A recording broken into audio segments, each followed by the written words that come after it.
पहला प्रश्न था कि जो लोकोक्ति है इसका अर्थ समझ में नहीं आता, लोकोक्ति का अर्थ समझ में नहीं आता। चलिए दूसरा, कि हम इससे कहाँ से पढ़ें, यही सवाल था। अच्छा, कहाँ से और कैसे पढ़ें, बिल्कुल ठीक। कैसे पढ़ें? अच्छा, करंट, जो मन में आए सो पूछ लीजिए। करंट से कैसे जोड़ें, और पूछिए। आपके मन में जो भी सवाल आते हों, जो आपके मन में प्रश्न चल रहे हों, वो आप पूछिए। हाँ हाँ, एक एक करके पूछिए। लिखे कैसे, हाँ बिल्कुल सही। लिखें कैसे? हाँ, और मन में कोई भी सवाल हो पूछिए। रिपोर्ट कोई भी हो, और जो डेटा है क्या उसमें डाल सकते हैं, बिल्कुल सही सवाल है। हाँ, और बताइए। आपके मन में जो सवाल हो पूछिए, और खुल के पूछिए। 300 अंक के लिए कितना चाहिए? हाँ ठीक है। 300 अंक क्यों चाहिए आपको? हाँ, आपको तो 200 ही चाहिए, 200 प्लस। इतना ही चाहिए ना? 300 का तो पेपर ही है। जो एक्सपेक्टेशन है, मान लिया आपका जो भी भाग्य है, मान लिया 190 आप सोचते हैं और 200 मिल जाएगा, इसी को भाग्य कहते हैं। भाग्य का मतलब क्या हुआ? हाँ, एक्सपेक्टेशन से ज्यादा। हाँ, अपेक्षा जो है आपकी, एक्सपेक्टेशन कुछ होता है, अपेक्षा से अधिक मिल जाए, उसी को भाग्य कहते हैं। नहीं, अपेक्षा से जो अधिक मिल जाए, चाहे जीवन साथी मिल जाए, है ना? क्या? कोटेशन नहीं लिख पाते हैं, बिल्कुल सही है सवाल। कथन नहीं, एग्जाम्पल जो है वो याद नहीं होता है, या कैसे करें? ठीक है, और बताइए। अच्छा, हमने जितना बताया है उतना हो जाता है? बहुत अच्छे तरीके से नहीं होता, हाँ बिल्कुल सही। प्रैक्टिकल प्रॉब्लम है ये, कि जो बताया गया है वहाँ भी समस्या रहती है, और नए वाले में तो समस्या रहती ही। बिल्कुल सही। और तो चलिए एक एक करके प्रश्नों को हम देखते हैं आपका। एक तो ये जानिए कि बिहार पीसीएस की जो तैयारी है, जीएस में कितना समय लगाते हैं?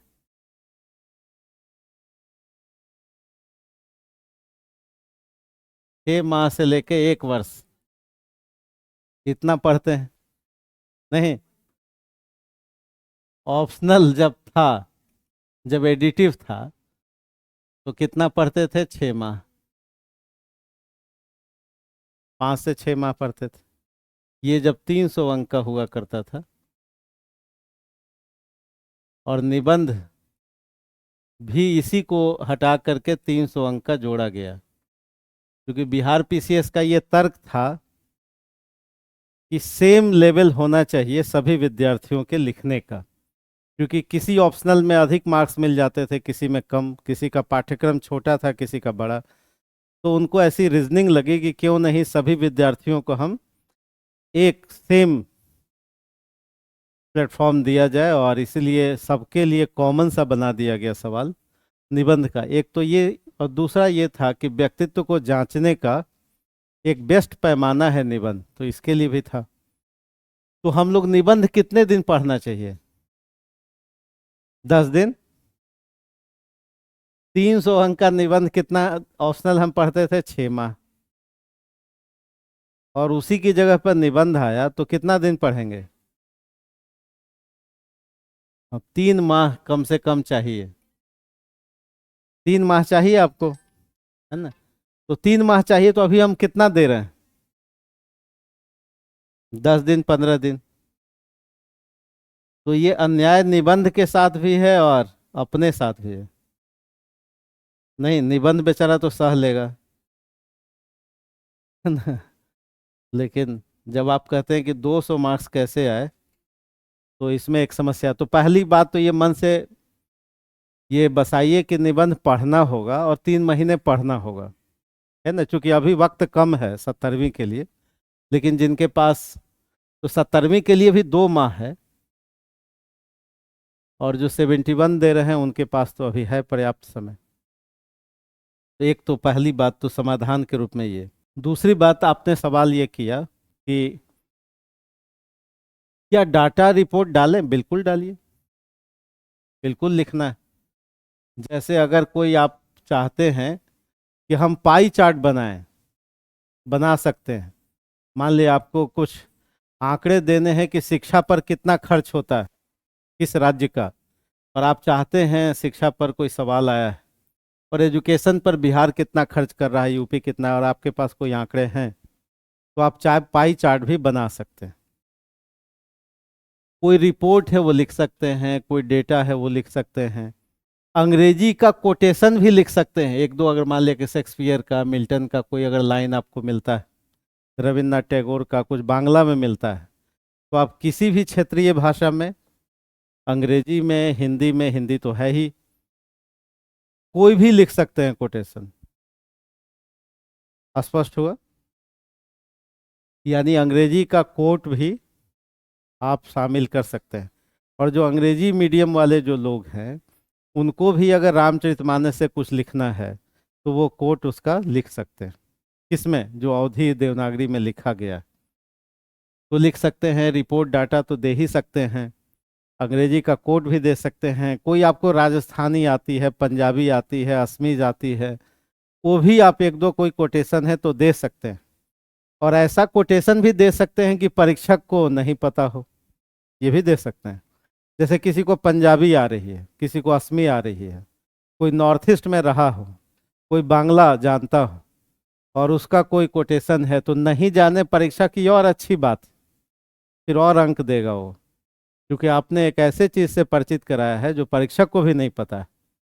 ठीक है, तो ये और बेहतर है। तो ये मन से निकालिए कि आप रिपोर्ट डाटा बिल्कुल लिखिए। ये केवल अभिव्यक्ति का तरीका भर है। आपके पास कुछ थॉट प्रोसेस है उस निबंध से संबंधित, और आप कुछ बताना चाहते हैं, तो क्यों ना लिखें, लिखना ही चाहिए। यानी कोई रिपोर्ट वगैरह डाटा है, ये सब एक विद्यार्थी, आपको अंततः आपकी नज़र अंकों पर है कि 200 प्लस कैसे आए, और आपका उद्देश्य है अपने लक्ष्य पर डीएसपी और जो पोस्ट हैं उसको पाना। ये रह गया कि कथन और एग्जाम्पल कैसे याद होंगे, और जो याद हैं उसको, तो इसका तरीका ये है कि आपके पास एक लिस्ट बना लीजिए, कम से कम 200 उदाहरण का एग्जाम्पल का लिस्ट होना चाहिए, और ज़्यादा लिस्ट होना, सूची होनी चाहिए। कुछ कोटेशन जो प्रसिद्ध कोटेशन है, और कुछ कविताएं, 2-2 लाइन की कविताएं, कम से कम 200-300 एक लिस्ट बना लीजिए अपनी कॉपी में। या तो संस्थान देगा या आपको कहीं से करना पड़ेगा। कम से कम 200, 300, 400, इस लिस्ट 500 तक हो तो और अच्छी बात है, लेकिन मिनिमम 200 तो चाहिए। अब आपके पास कोई भी निबंध है, चाहे वो लोकोक्ति का आ जाए, मान लिया कि लोकोक्ति का निबंध आ गया कि बेटा और लोटा मांजने से ही निखरता है। क्या मतलब है इसका? बेटा और लोटा मांजने से ही निखरता, सुना होगा।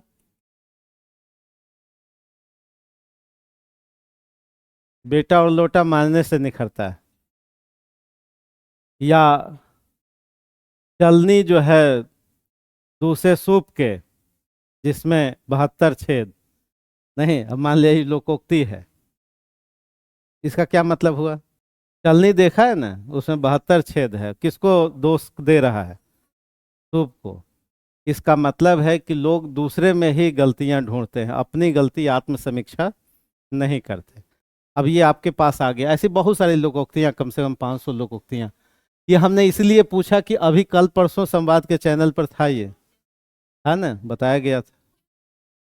हाँ, यूट्यूब चैनल पर ये था, है ना, इसलिए हमने पूछा कि देखा है कि नहीं आप लोगों ने। बड़ा के लिए नीचे फोन नंबर चल रहा होगा, है ना। तो कहने का मेरा मतलब ये है कि लोकोक्ति, लोकोक्ति एक आया। दूसरा, मान लिया हमने कहा क और ख से 69 में सवाल पूछा गया, भ्रष्टाचार और काला धन, इस पर सवाल पूछा गया।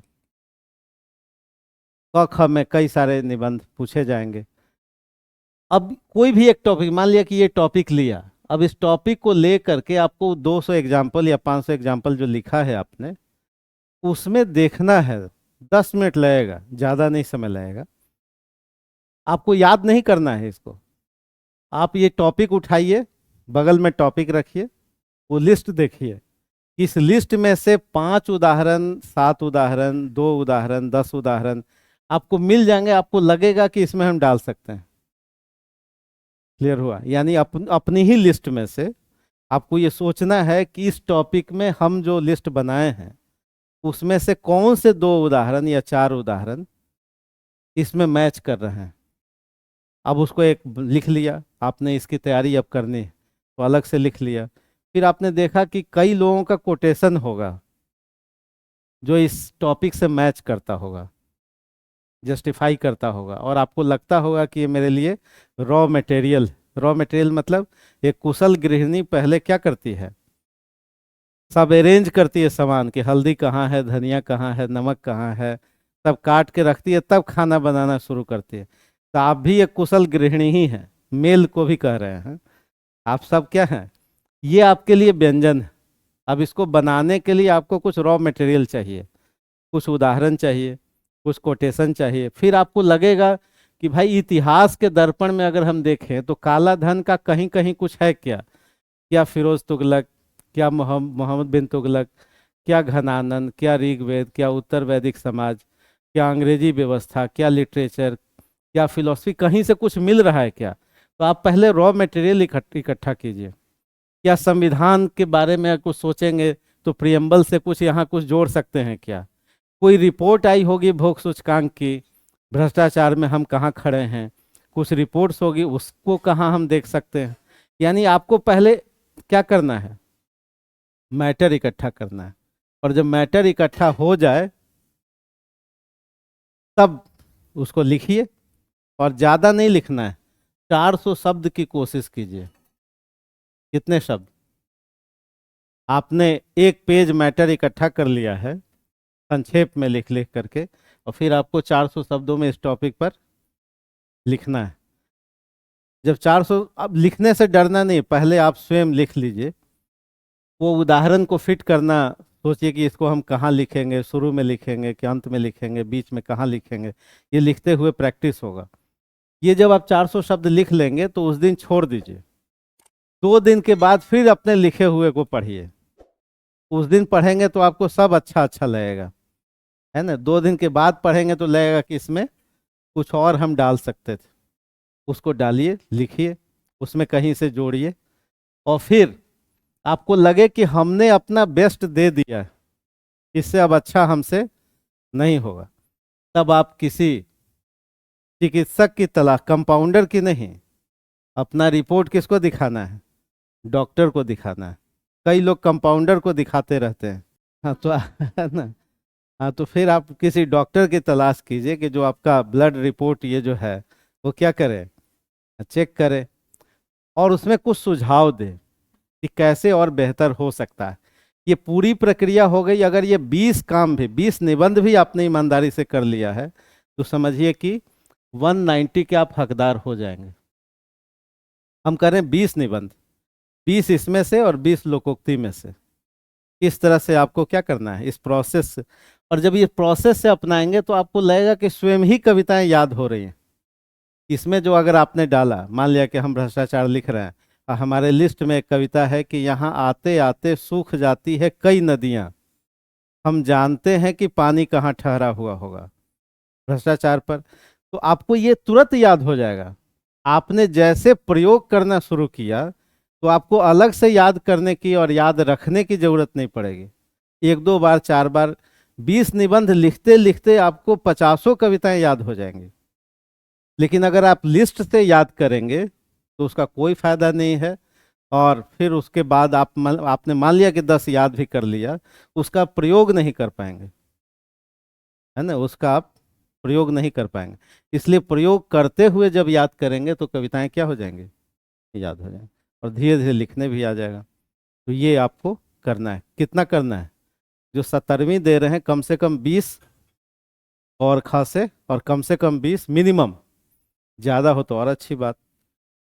तो ये, और 400 शब्द लिख लेंगे तो धीरे धीरे 800 शब्द की तरफ अपने आप आपकी गति बढ़ जाएगी। क्लियर हुआ? तो ये करना है। और एक सवाल था, हाँ पूछिए। नहीं, कोई लिखना जरूरी नहीं। किसने लिखा है अगर याद है तो लिखिए, अगर आपको याद है कि भाई, लेकिन अगर कोई कंफ्यूजन है, कबीर ने लिखा है कि रहीम ने लिखा है, अगर आपको कंफ्यूजन हो रहा है तो फिर नहीं लिखिए, फिर वैसे ही लिखिए। संस्था का नाम लिखते हैं तो और ज़्यादा ऑथेंटिक होता है। अगर नहीं याद है तो गलत नहीं लिखना है, गलत लिखेंगे तो पेनाल्टी अंक मिलेगा, है ना? तो गलत नहीं लिखना है। पूछिए। हाँ लिख सकते हैं अगर वो जस्टिफाई होता है, लेकिन अपना नाम नहीं लिखना है ना? हाँ बिल्कुल लिख सकते हैं, उस विषय को जस्टिफाई करता हुआ। हाँ जी, और क्या सवाल था? बिल्कुल लिख सकते हैं, जिनका कहना है कि भाई विवेकानंद की जगह पर हम ये लाइन गांधी के लिए भी लिख सकते हैं। कोटेशन कोई अपनी तरफ से भी बना सकते, इतना बोला है उन लोगों ने, कहीं लिस्ट है क्या? कहीं कोई है लिस्ट? तो आप पॉपुलर कोट है वो तो ठीक है, वो तो याद ही रखना है।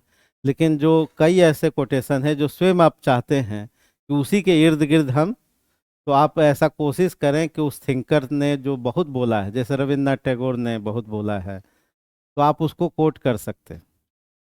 मतलब वो अधिकार है, वो सृजन धर्मी भी है कि आप नाम नोट करके आप उसको कर सकते हैं। और नहीं, अगर मान लिया कि अगर कुछ डेटा में कुछ लगता है कि कंफ्यूजन है तो लगभग लगाइए। हाँ लेकिन ऑथेंटिक ही लिखना चाहिए, अपनी तरफ से कोई गलत डेटा कोट नहीं करना है। हाँ तो लगभग 70% लिखिए, हाँ बिल्कुल। और कोई सवाल? नहीं भाई, 70 वर्ड में लिखिए, है ना? नहीं नहीं, वो ध्यान देंगे। आपको ऐसा क्यों लग रहा है कि ध्यान नहीं देंगे? आप उनकी अज्ञानता क्यों, मतलब इतने अज्ञानी नहीं है वो, है ना? आपको ऐसा लग रहा है कि वो छोड़ देंगे, ऐसा नहीं है। अगर आपने कुछ गलत लिखा है तो गलत लिखा है तो उस पर नज़र चल जाती है। हो सकता है कि कुछ अच्छा लिखा हो तो नज़र से छूट जाए, लेकिन जैसे ही कुछ गलत लिखेंगे तो ह्यूमन साइकोलॉजी है, मनोविज्ञान ये कहता है कि वहाँ नज़र चली ही जाती है ना? जैसे बहुत अच्छा आपने पहना हो, कहीं छेद होगा तो सीधे नज़र वहीं जाएगी, है ना? ये आदमी का स्वभाव। तो गलत नहीं करना है, गलती नहीं लिखनी है ना? तो ये, और गलती का मतलब क्या है वो समझ लीजिए कि गलत, कई बार पेनाल्टी अंक मिलते हैं। जैसे आपका, आप हो सकता है कि 60% अंक के लायक हैं, लेकिन कई बार वो घट करके 50%, कई बार 45% हो जाएगा। यद्यपि आपकी ओवरऑल कॉपी किसकी लायक है, 60% के लायक, तब भी घट सकती है वो अंक। अचानक कोई आपने कुछ ऐसी बात लिख दी हो जो पूरे किए कराए पर क्या हो जाता है, हाँ पानी फेर देता है। यानी कहने का मतलब कि परीक्षक हर्ट होता है। जैसे क्या क्या हर्ट हो सकता है? आपने कोई भारतीय संस्कृति के जो कुछ मूलभूत सिद्धांत हैं, इस पर आपने कहीं ना कहीं गलत बात बोली है। ठीक है, ये कई बार आदमी बोल देता है, लिख देता है जोश में, क्योंकि युवा जोश है। हम दिखाएंगे कि कैसे लोग लिखते हैं, व्यवहारिक स्तर पर दिखाएंगे, आप ही लोग लिखेंगे। एक तो ये, जो नहीं लिखना है सोच समझ के लिखना है। दूसरा, कई बार हम लिख देते हैं भारतीय संविधान। आप उस फ्रेमवर्क में काम करने जा रहे हैं और नागरिक के रूप में भी आपको इसको फॉलो करना है। तो कई बार कोई ऐसा सुझाव आप देते हैं जो संविधान के नियमों के विपरीत भी रहता है। ये जोश में क्रांतिकारी कई बार आप लिख लिख देते हैं। तो क्रांतिकारिता पॉलिटिक्स के स्तर पर और मित्रों के बीच चलती है, एक विद्यार्थी के रूप में नहीं चलती। तीसरा गलती हम करते हैं, भारतीय जो कानून है इसी परिधि में ही कोई सुझाव देना है। चौथी बात, गांधीवाद 20वीं सदी का सबसे बड़ा दर्पण है। 20वीं सदी के हीरो माने जाते हैं ये, इनसे बड़ा हीरो कोई 20वीं सदी में नहीं है, एक सेंचुरी में। और हम 21वीं सेंचुरी में हैं, तो हमारे जस्ट पीछे गांधीवाद है, तो इसको कोई क्रस नहीं करना है। पांचवी बात कि आपको क्रश नहीं करना है अंतिम व्यक्ति के हित को, अंतिम व्यक्ति का हित बाधित न हो, इसका ध्यान रखना है। कि कोई ऐसा काम नहीं करें, कोई ऐसी बात न लिख दें जिससे क्या होता हो, अंतिम व्यक्ति का अहित होता हो, आपकी किसी बात से, आपके किसी किसी भी सेंटेंस से, ये अहित। ठीक है, तो इसको कुछ कसौटियों का पालन करना है। जैसे कई बार हम क्रांतिकारी सुझाव दे देते हैं कि जो भ्रष्टाचार में लिप्त है उसको तुरंत न्याय दिया जाए, नहीं, या कोई बहुत सारी घटनाएं होती रहती हैं गलत, निर्भया से लेकर के बहुत सारी घटनाएं न्यूज़ में रहती हैं और हमेशा रहती हैं, तो आप कह सकते हैं कि ऐसे व्यक्ति को, ऐसे दोषी को तुरंत चौराहे पर क्या करें, हाँ, न्याय दे दिया जाए, नहीं, पुलिस इनकाउंटर ही कर दे। ऐसे कई बार लोग सुझाव दे देते हैं। ये सुझाव ये बताता है कि आपके पास केवल जोश है, होश नहीं है ना। तो इसका ध्यान रखना है। ये भारतीय कानून का, भारतीय न्याय संहिता का उल्लंघन है, इस पर संविधान का भी उल्लंघन है। इन सब बातों का ध्यान रखना है। कई बार आप लिखते लिखते किसी पॉलिटिकल पार्टी का नाम लिख देते हैं, ये सब गलत बातें हैं, है ना। आपका इंक्लिनेशन व्यक्तिगत स्तर पर हो सकता है, लेकिन जैसे ही आप एसडीएम बनते हैं, आप संस्था, सिस्टम के प्रति क्या होते हैं, जिम्मेवार होते हैं।